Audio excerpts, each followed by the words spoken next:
I'd been transferred to the Hudson division of the New York Central System and was working the rails on the main line between New York and Albany. I was on the late shift to start with, since I was a bit of a night owl. After 6 weeks of stomping the tracks and mending the rails, I was feeling right at home in my new job. Then, just before midnight in a clear spring night in late April, we got a report of some brush on the track near our station. I was sent out immediately to clear it away before the next train came. I had nearly an hour before the next train, and so I did not hurry as I walked along the rails. It was surprisingly pleasant and rather warm. Overhead, the clouds were obscuring the moon, but the light from my lantern made a cheerful glow in the night. Suddenly, a chilly wind swept over the rails with a whoosh, like a wind just before a thunderstorm. It was so strong that it nearly knocked me over. I staggered backward, swearing and windmilling my arms to try to keep my balance.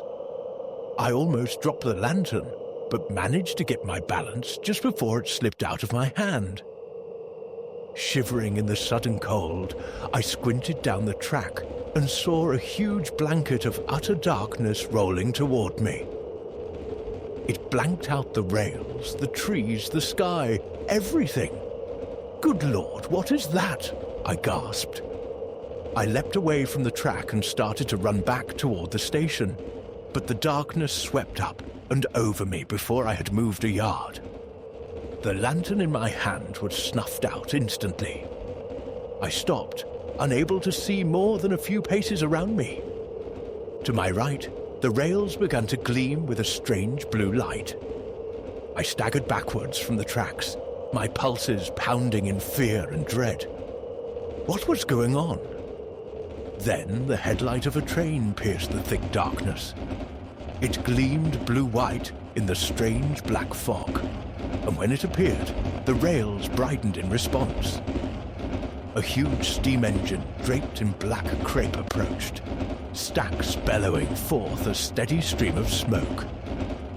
The brass on the engine gleamed, and it pulled several flat cars along behind it. I stared into the windows of the engine, but couldn't see any crew. Just at the edge of hearing came the faint sound of music, and I turned to look at the flat cars behind the engine. I gasped and backed up so far that I bumped into the trunk of a tree growing near the tracks. There was a glowing orchestra of skeletons seated in a semicircle. They were playing a nearly soundless funeral dirge on glowing black instruments. A violinist played passionately. A skeleton lifted a flute to its lipless mouth. A lone drummer sat waiting patiently for his cue from the skeletal conductor.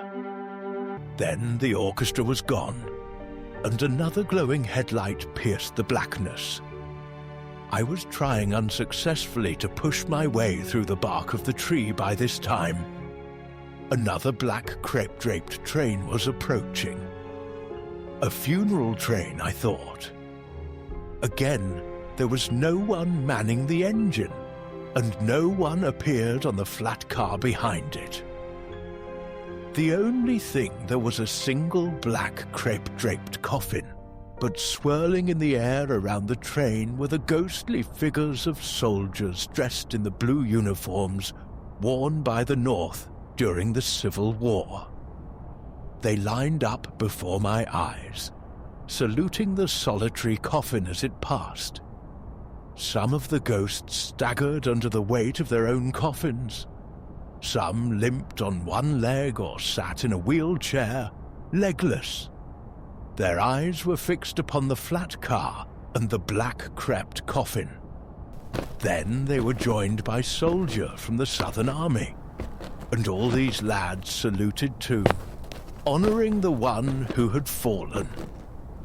That's when I knew what I was seeing. This was the funeral train of Abraham Lincoln. I straightened up and saluted myself, having done my bit for the North many years ago. The steam train moved slowly away, and with it went the darkness and the chill and the clouds that had obscured the moon. In my hand, the lantern sprang back to life. I blinked a few times and brushed away a tear.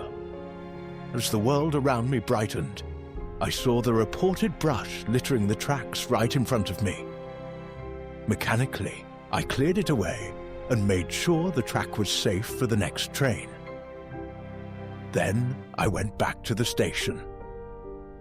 The next morning, all the clocks on the Hudson Division were 6 minutes behind, and all of the trains were running 6 minutes late. When I asked the station master about it, he shook his head and told me not to worry. It was caused by the Lincoln Death Train, which had stopped time as it ran by in the night.